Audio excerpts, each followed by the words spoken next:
Well, good afternoon. I don't need to tell all of you what we're experiencing here as a state as it relates to this oppressive heat wave and these rather extraordinary weather conditions that all of us are struggling through, many of us suffering through. Impact not just here in the state of California, but the impact being felt all across the west coast of the United States.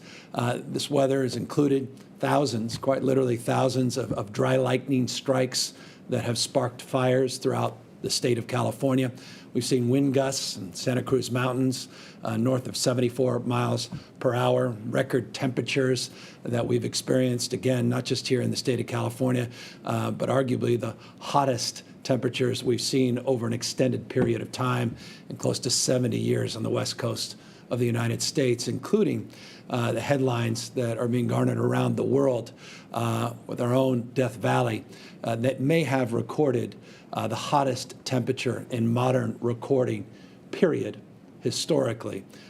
Some have argued, at least in the last 90 years, but you get the point, 130-degree heat in Death Valley, California yesterday. We are all experiencing rather extraordinary conditions. Those conditions have precipitated, as I said, in a number of new fires in the state of California. Many of those fires under 1,000 acres.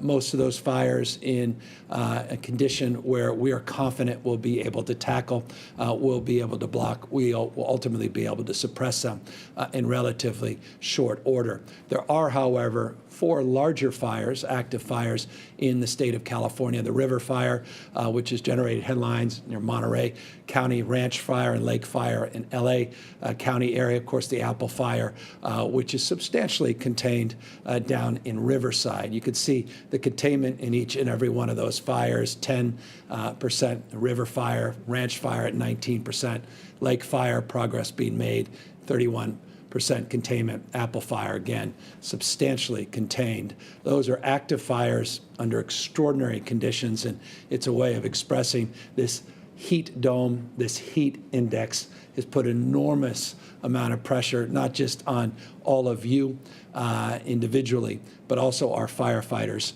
that are dealing with extraordinary circumstances, the likes of which we haven't seen in quite some time here in the state of California. So roughly 15 active fires, most smaller brush vegetation fires. These larger fires we continue to actively monitor. I want to thank the administration, the president, their quick support for what we refer to as an FMAG. You see FMAG has been granted by FEMA, our partners in River Fire and the Apple Fire. That will help with our recovery efforts. It will help with remuneration, will help with our ability to distribute emergency resources in real time. Again, the power and potency of these federal partnerships that clearly are at play at times like these.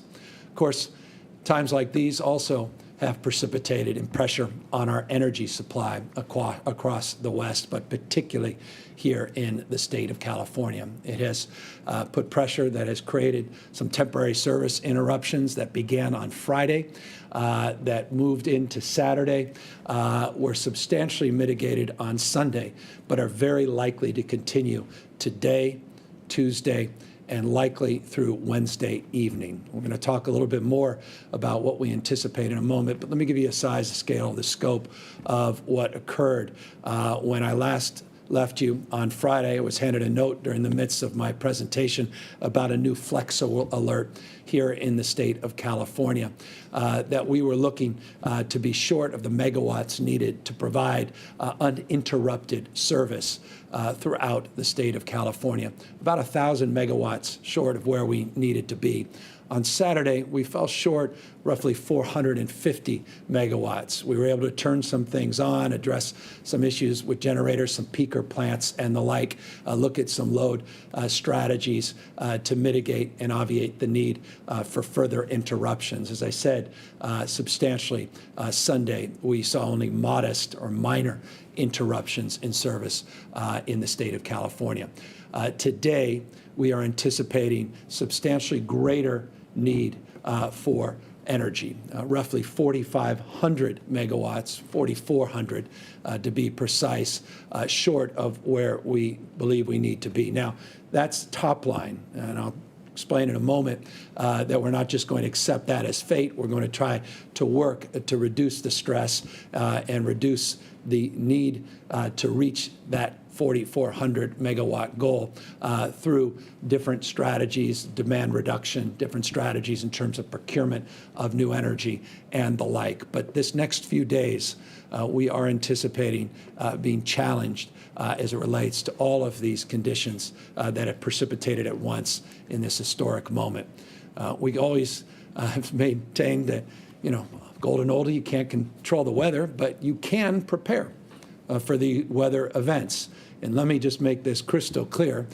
We failed to predict and plan these shortages, and that's simply unacceptable.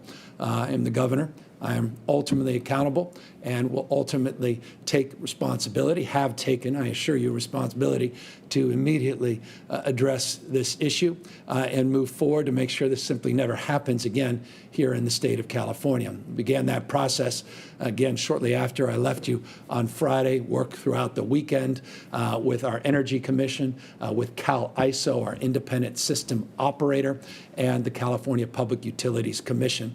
We've been working with businesses, large and small, and we are working with experts across the spectrum to address the immediacy of this crisis, to understand the conditions that led up to it, and ultimately to address the anxiety that each and every one of you are facing, and to make sure that we never come back into this position again. So right now, California, we are currently and urgently deploying resources across the spectrum, and as I said, working to reduce our energy use. And I'll ask you to participate in that in a moment, but let me first give you an overview of exactly what has occurred and what's happened in terms of those efforts over the course of the last 48 hours.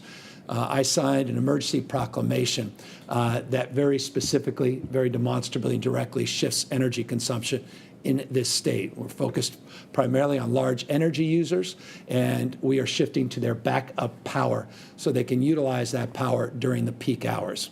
We identify the peak hours roughly 3 p.m. About to 9, 10 p.m. Let's say 3 to 10 are the peak hours.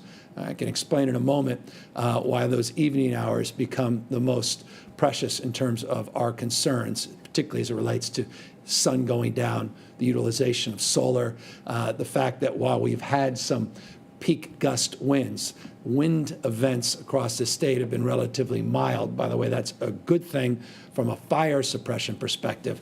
That's an unfortunate moment as it relates more broadly to addressing the episodic nature of the renewable portfolio, of which we are prideful in the state of California, but vulnerable to in these conditions that I have stated.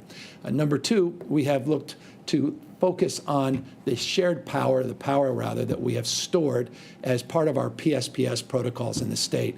We've talked a lot in the last year about these public power shutoffs and the need to have protocols, not just with PG&E in Northern California, but our other investor-owned utilities, what we refer to as the IOUs. There are new protocols, new procedures that are required of these IOUs as it relates to the utilization of stored energy and power for PSPS. We are going to allow for the utilization for non-PSPS purposes of that stored power pursuant to this emergency proclamation that I've put forward. Accordingly, we're working with ports up and down the state of California. Interestingly, to many of you perhaps, large ships that come in on port, huge container volume, second to none in the United States that comes in and out of the state of California. This is a West Coast port, utilize tremendous amount of energy. And so we're working to reduce the consumption of that energy at the ports to reduce ultimately the amount of energy being pulled off the grid. As I said, we're working with major customers up and down the state and consumers, some of the largest commercial consumers, as well as some well-established consumers that are brands in the state, from Nest to Tesla and others, that have been very helpful and accommodating in terms of putting out messages to their consumer base around the need to reduce usage. We also are working to procure and bring online more energy from LA, DPW or DWP, getting support from the State Water Board as it relates to getting more hydro online. We're looking at peakers. These are our peak generators, called peaker plants, the vernacular of our energy experts, and getting them online, basically putting all our energy to create more energy, all the tools in the toolkit to meet the needs of customers in the next 72 hours. But even with all of that, we are likely to fall short, and we should see some episodic issues as it relates to supplying the coverage that you deserve and you demand.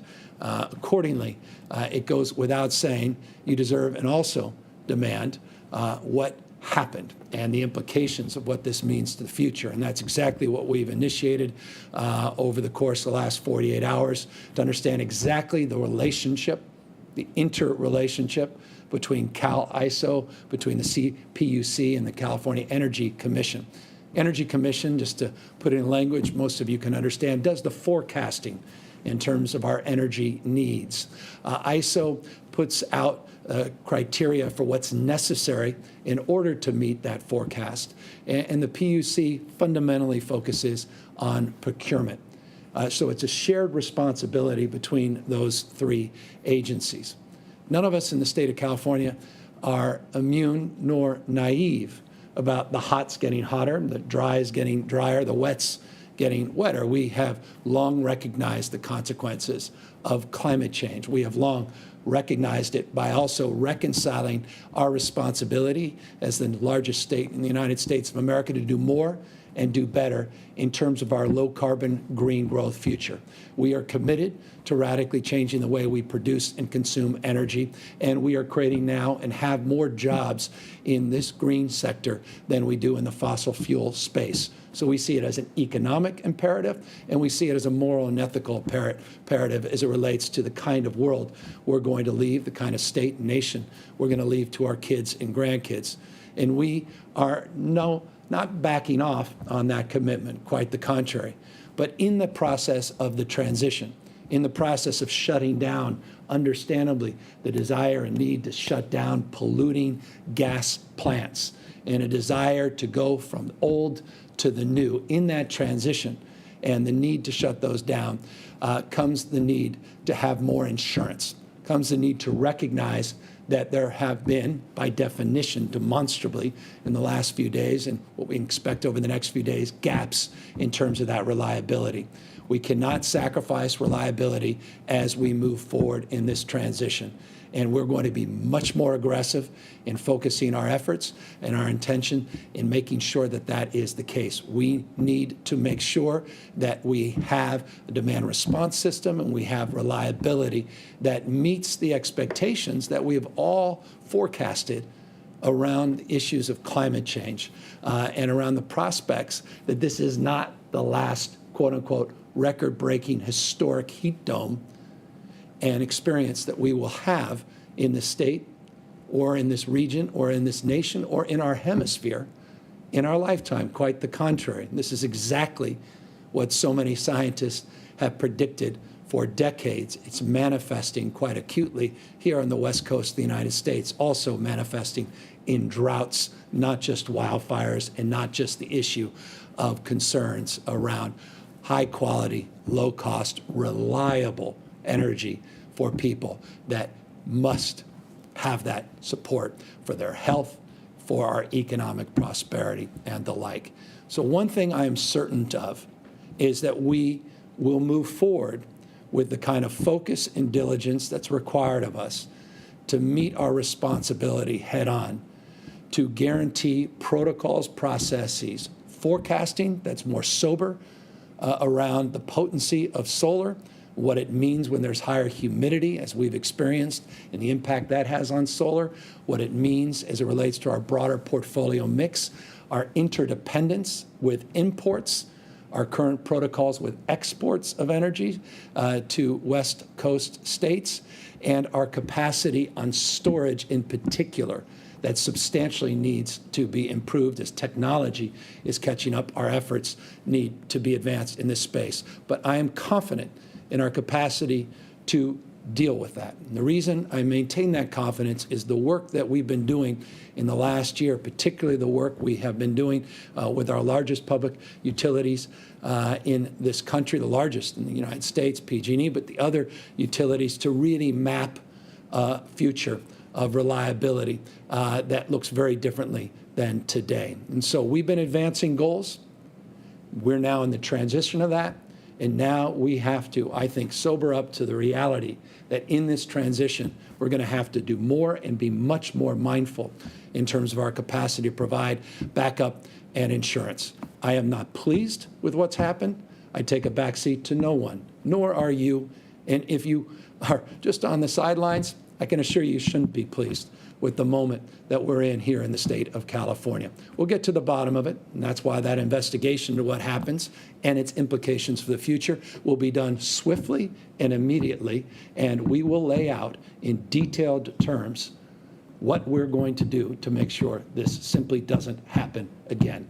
That's the certainty that we are committed to in this moment, obviously, of uncertainty that you have been put into. And so with that, I want you to know that is our resolve and our commitment, but it also is our request of you to help us mitigate this moment by doing what you can. And many of you are well aware, living in the West Coast of the United States, particularly here in California, flex alerts. They happen quite often. And flex alerts are nothing more than what you see up here on the screen. These are just encouraging you as an individual, as a business owner as well, to help participate. Sum total of individual actions in the aggregate is the total impact that we will have over the course of the next 72 hours to mitigate the impacts of de-energization that we're likely to experience this evening and tomorrow evening in particular. By setting your AC to 78 degrees between the hours of 3 and 10 p.m. to cool your homes and offices overnight and in the early morning, to close those drapes to make sure that the windows aren't open in the middle of the day at the peak of the heat. And also consider, to the extent you can, using major appliances in the off hours. Again, hours not 3 to 10, but before 3 p.m., after 10 p.m., though I recognize limitations of late night. But I also want to implore you the impact of those decisions on washing machines, dryers, and dishwashers and the like. Using those major appliances during those off hours can also help. And as I reminded my two kids this morning as they were waking up, as they walked out, turn off those lights when you walk out. Something all of us can do just more generally. But all those things, these four things in particular, can really help us conserve energy and help us through this very challenging period of time. Let me now turn to another challenge that we have in the state of California related to the pandemic and COVID-19 and update you on what we have been discussing over the course of the last few weeks related to those backlog cases. We have adjudicated the positivity of over 295,000 cases that were in the backlog. We had a lot that were deduplicated, so we were able to get a new denominator, forgive me. Bottom line is we have 14,861 positive cases that we have put through our backlog. And as you know, we were able to clear out all of those backlog cases last week, and the numbers we presented last week include all of the numbers you see up on the screen. So when we did that, we also made a commitment to you to go back to the county monitoring list. Remember, this state, 58 counties, each county has its own unique conditions, unique circumstances and challenges. Some parts of the state less impacted by COVID-19 than other parts of the state. So we put out a criteria and a watch list, what we call a monitoring list, and we update that on a consistent basis. We will also update you on those new counties that have entered on our monitoring list, and one county in particular that has dropped off the list, as we brought each and every one of these backlog cases to a specific point in time so that we could update not only you on the positivity rates, update you exactly on the impact that's had within your respective county and the impact that has on the monitoring list. Here's what the rate looked like before this is the backup of the backlog, but this is the positivity rate, what it looked like before we put in all of those backlog cases. You can see on the blue line, those of you that may be watching, where we were before the update, and the orange line is where we are post-update. It follows a similar trend. The numbers aren't precise, but they're not substantially off, 7.6 to 7.5 when you look back on July 25th, 7.2 versus 7% around the beginning of August. But bottom line is the trend line is as we asserted and as the hospitalization number and the ICU numbers suggested. And that's an encouraging sign, again, even when you include the positivity rate with the backup. You can get a closer look here. This looks more like an EKG chart than anything else, and this could confuse anybody, but you get a sense of, where we thought we were doing a little better when we announced a few weeks ago than we were, and it looked like when you start adding all those backlogs, we're looking a little worse. The bottom line is we're smoothing all of that, and we have reconciled all of that. So where does that leave us? If you add all the backlog cases over a 7-day average period, they're at 9,446. Typical case number when you add the backlog over a 7-day period. The numbers that we put out today are the latest numbers, 6,469 positive cases in this state. Those case numbers are high, but they are trending in the right direction. Let me be more specific and more precise. We are now averaging close to 134,000 tests every single day here in the state of California. 133,632 is our average 7-day daily number of tests we have conducted.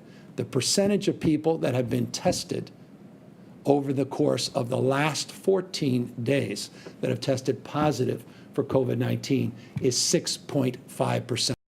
So our positivity rate over a 14-day period in the state of California is 6.5%. Accordingly, we've suggested this in the past and we've asserted it, but the positivity rate, again, stabilizing and moving broadly in the right direction, also connects the expectation that we'll see hospitalizations to continue to decline. The good news is they have been declining statistically, and as a consequence, we have experienced a 21% decline in hospitalizations over a 14-day period. So 6.5% positivity, all the backup numbers included, updated numbers on hospitalizations, down 21% over a 14-day period. By the way, we're now at 7% of our healthcare system capacity represented with COVID-19 positive patients, 7%. As it relates to ICU admissions, we are down 16% over a 2-week period. So again, hospitalizations as well as ICU admissions trending in the right direction. We now have, I think it's roughly 19%. In fact, let me confirm that it is 19% of our ICU admissions are represented with COVID-positive patients in our ICU healthcare capacity. But again, hospitalizations trending downward, ICU numbers now also trending downward along with the positivity rates here in the state. Let me update you on the monitoring list. Last monitoring list you saw was on August 3rd, and this was the 38 counties out of our 58 counties that were included. The new monitoring list we're putting out today now has 42 counties on the list. Again, you have to be on the list for 3+ days, or rather you appear on this list as long as we see trends over a 3-day period. You pull off if we see 3 days of trends holding stable as well. So we go from 38 counties to now 42 counties. Let's get underneath, look at which counties were added and which county was removed. You'll see that Amador and Mendocino counties were added. And this is the first in the day we went back to 725. And Amador was 2 days on. Mendocino was 2 days on, officially went on that third day. I want to just applaud the leadership in Mendocino. They didn't wait for this updated information. They made modifications to their stay-at-home order. I want to thank their health officer and their county board of supervisors, among many others, for their leadership in this space. So Amador, Mendocino, you see Inyo County, Calaveras, and Sierra. Sierra just joined the list over the weekend. Calaveras on Thursday. Santa Cruz on Friday was removed from the list. So we've said this in the past. You've seen this in the past. This is a dynamic list. People come on, people come off. The numbers shift every single week.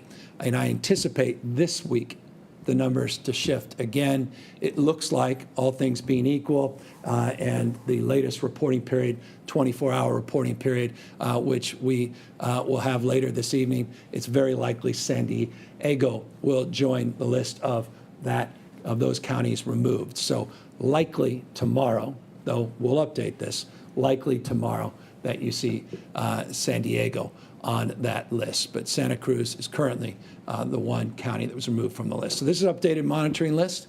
And I encourage people want to learn more about the monitoring list, want to get under the hood, understand the criteria that leads to how you end up on it and how you end up off it. Go to covid19.ca.gov, covid19.ca.gov. For more information, you can toggle and actually go to your county and learn with some specificity exactly how your county is doing and get a sense of the prospects based on the trend lines, the encouraging trend lines on hospitalizations, ICUs, and positivities, case rates, the likelihood that your county may soon come off that monitoring list. As always, we can't ever have a presentation where we don't encourage you to continue to do one of the most important things you can do to mitigate the spread of this disease, also mitigate the prospects that we'll have to extend these monitoring counties and see our schools reopened. That impact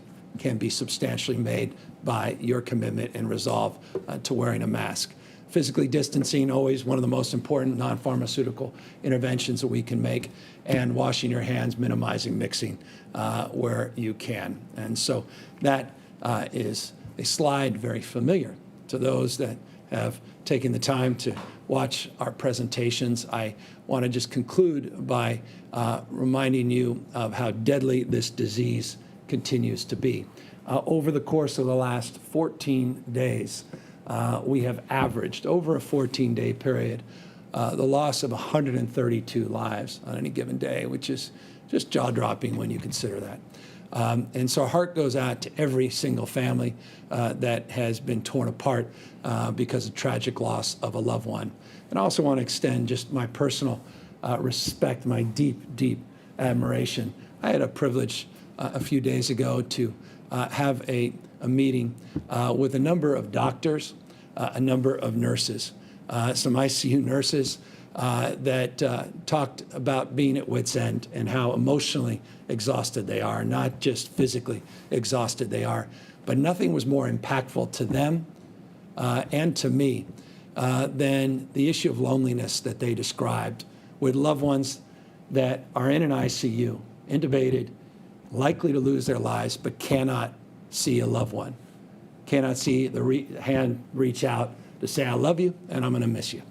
The impact on that, the impact on them, so profound. And I just want folks to know, none of us, for the grace of God, any of us, end up in that circumstance, end up on the other side of this equation. And that's why it is so important.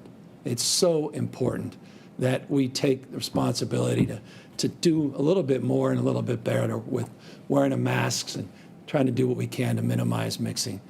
They described, one of the nurses described, buying extra iPhones so their loved ones can see their loved one in an ICU. The only way they could see them is virtually.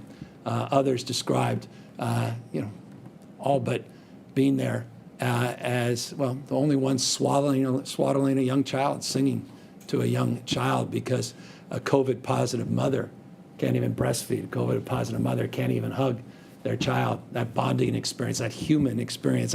Forgive me for belaboring this, except to say people are still dying from this pandemic. Don't be misled by the 18 numbers, the 18 people that we advertised today that lost their lives. We seem to see these on Monday, the data from the weekend.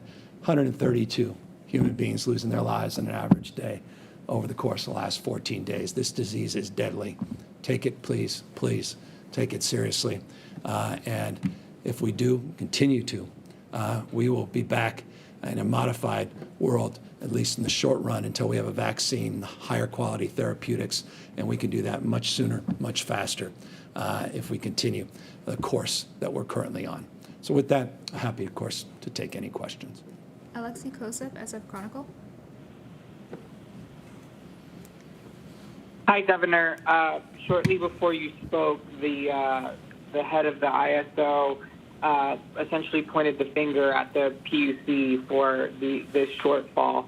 Do you share that assessment? Is there anything you're planning to do, direct the PUC to do, to make sure that we have enough energy in the coming days and weeks? And is there anything as big as infrastructure upgrades or new projects that you would support to make sure that happens?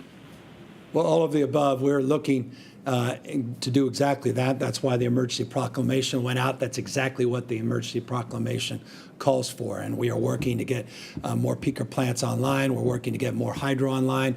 We're looking to mitigate some of our exports. We're looking at scouring more imports into the state. We're looking at those backup generators that I noted on the PSPS protocol. So all of the above. We're looking at the demand management side. We're looking at the efficiency side. State of California is taking leadership in terms of its own state operations, and we've asked the private sector, commercial, as well as through the Flex Alerts individuals to do the same. As it relates to shared responsibility, I noted that we have California Energy Commission, we have an independent system operator, and we have the California Public Utilities Commission. I sent a letter to all three because of the frame of shared responsibility. We're not pointing fingers right now, but I am taking responsibility to address this issue in the immediate, to the extent we can mitigate the impacts over the next 72 hours, and then address these things fundamentally, foundationally, and once and for all, to stay on top of this, to be transparent with you and others, and to own a responsibility and resolve to make sure we're not back in this position. So that's my focus. We've got an investigation moving forward, and in real time, we'll let you and others know what we determine. Carlos Granda, ABC 7. Hi, good morning, Governor. Good afternoon. Should the people have been told about this ahead of time? Because you had mentioned that there wasn't enough warning, people couldn't prepare for this, for the power outages. What can you tell people now? Because it could happen at any time. Well, no, we're telling them it's exactly what this presentation's all about. It's why we have a Flex Alert out. We were, as I said a moment ago, notified around this time on Friday, made a presentation, though it was an interrupted presentation on the Flex Alert on Friday. And you're exactly right.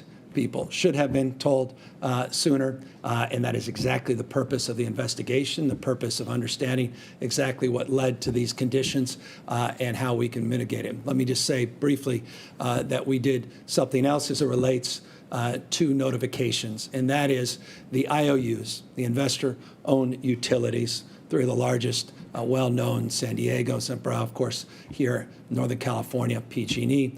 We have protocols and procedures that we worked very hard with the PUC and worked with the respective IOUs on the PSPS protocols. And I know IOUs, PUC, PSPS, if I haven't lost you, perhaps it's because you're not paying attention, it's a way of expressing this. We have notification protocols that have been improved to address the size and duration of impacts as it relates to de-energization associated with wildfire mitigation at state. Over the weekend, we have demanded of the large investor-owned utilities to initiate those same protocols that they otherwise did not have in place as it relates to this larger event, but to put in place in this event as a way of addressing your appropriate question and I think the appropriate critique that some have expressed, including myself. Laurel Rosenhall, Cal Matters. Thank you so much. I have a question about paid family leave, which you've staked out as a priority issue.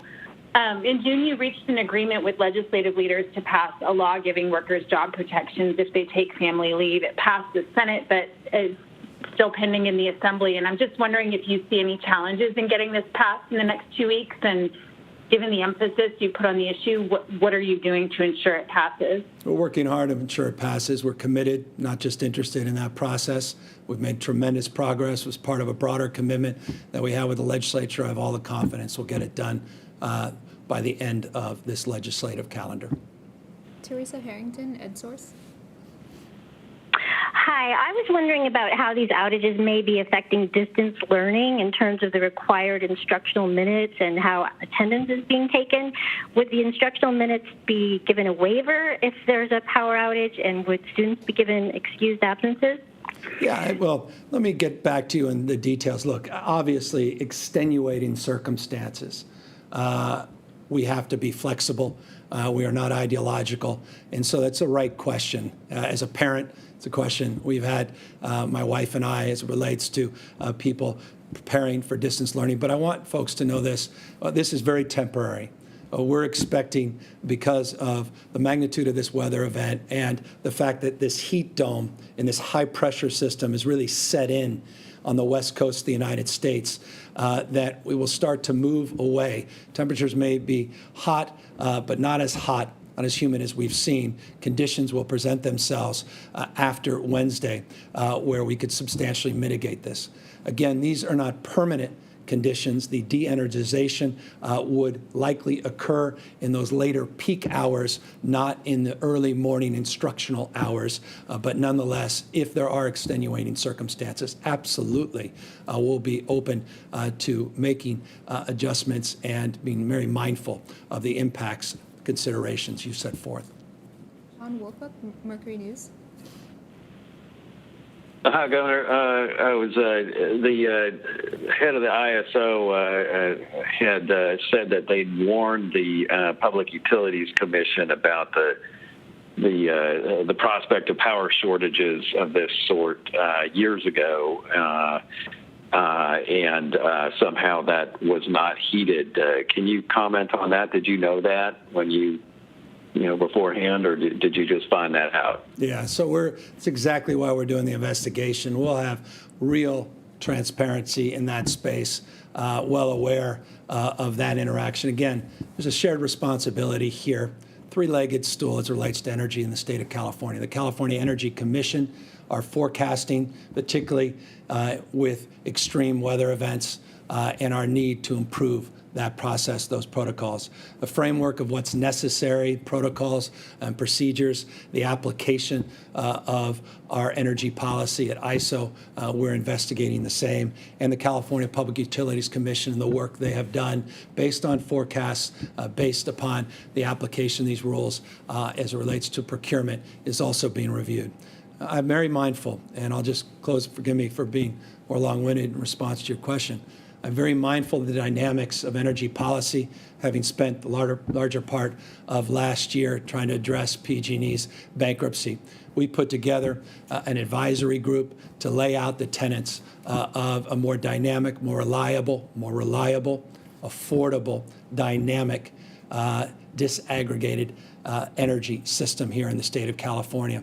We have a consultant that laid out the parameters and guide rails of what that energy future would look like. I made a presentation along these lines on multiple occasions, and we are committed to address the immediacy of this challenge, but moreover, the medium and long-term commitment and resolve to a green energy future maintains itself, but with a much more dynamic, responsible, accountable, and focused approach than we've seen over the course of the last number of years. And so that's what the investigation will determine.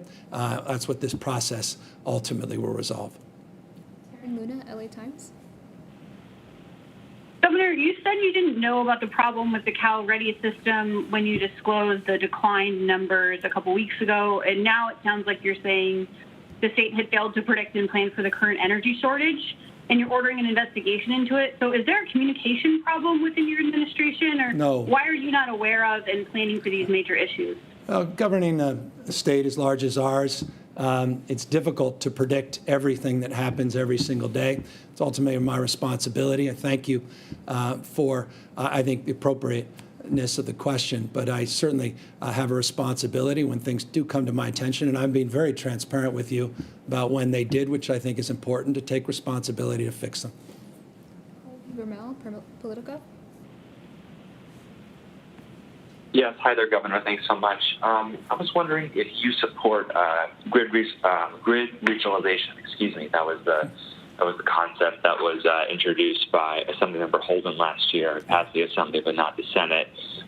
Supporters say that it could lead to better coordination of sharing electricity supplies across the West, and was wondering if you would be willing to talk with the labor unions that have historically been opposed to this concept. Well, I have. I've been in constant contact going back to my time as Lieutenant Governor when Governor Brown was exploring regionalization. Not only labor concerns, there's some reliability concerns, and there's concerns, and full transparency without getting into the merits and demerits of regionalization as it relates to the current makeup of FERC, the current administration in the White House in Washington, D.C., and the conditions as it relates to PG&E as an entity, our IOUs generally coming out of bankruptcy, and the need to address all of those issues together, including, obviously, the issues that have been raised in the last 48 hours.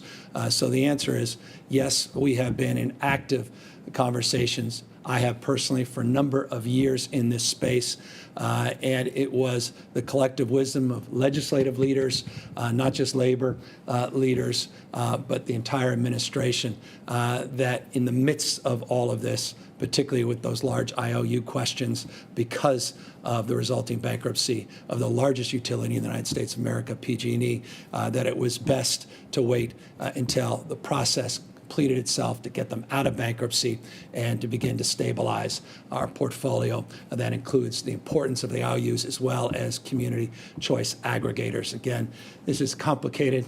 And when I start talking about CCAs and FERC, again, I imagine most of you are rolling your eyes, except to say that all of this is connected, and regionalization is certainly one of those things that can not only connect the broader regional grid in terms of the western states, but also connects to the broader conversation as we move forward. Michelson, Fox 11.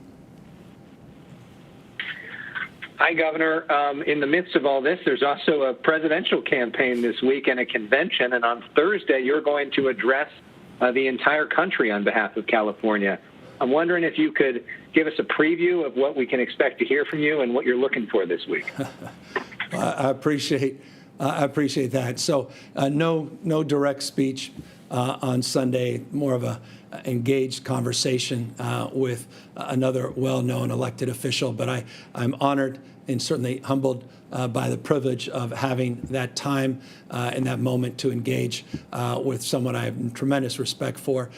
You'll learn more about that in the next few days. But more important than anything else, I look forward to the people of the United States learning more about Joe Biden, learning more about Kamala Harris, learning more about this historic moment in our nation's history, quite literally, forgive the Obama-ism, turn the page on the status quo and bring us to the lightness of a much brighter future.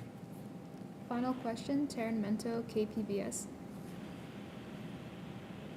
Hi, Governor. Thanks for taking my question. I'm calling from San Diego. Officials have, said the region meets criteria to come off the list for at least 5 days now, so 2 more than the criteria set by you to be removed. So why the delay in confirming that for San Diego? And officials here are also telling us that businesses can't open up when the region is confirmed off the list because the state hasn't released new guidance. So can you clarify why previous guidance from earlier reopening isn't acceptable and when you will release new guidance? That's right. July 13th, we would have put out guidance that specifically stipulated that nothing subsequent in terms of reopenings can occur until the state health officer concurs. So you're correct in that assessment. However, respectfully, we have data. We have crunched that data. As I anticipate, or as I stated, we anticipate San Diego to come off tomorrow.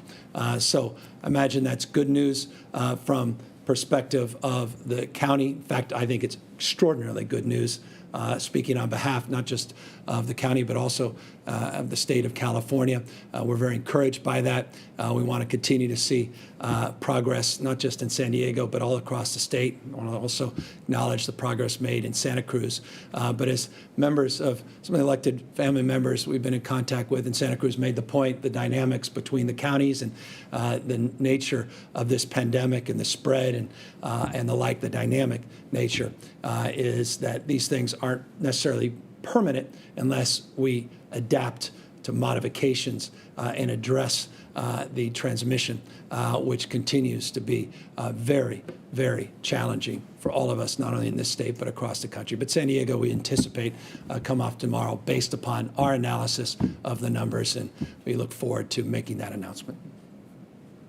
Well, with that, thank you all for allowing me the privilege of your time, and look forward to coming back, updating you on our efforts. I encourage folks on the Flex the Power to really take advantage of this opportunity, not only to participate in helping us mitigate this very challenging next 72 hours and the impact of this heat wave and this heat dome that now is sitting on top of the great state of California, but also in the process potentially save some dollars. I noted my wife this morning that just making a 5-degree difference in your temperature setting can save 20% of your cooling costs. And so every incremental thing you do in this space not only will help us in the aggregate to reduce the impacts of de-energization over the next 72 hours, but also can impact the bottom line in terms of your household expenses. As always, please wear a mask, try to avoid mixing as much as possible, continue to physically distance. Thank you again, the bottom of my heart, for all the incredible work you've done as a state. It's demonstrably reflected in those hospitalization numbers, those ICU numbers, and a positivity rate at 6.5%. We need to get it below 5%, and we need to see it below 5% for a period of time. We're moving in the right direction. Let's continue the good work. Thank you all.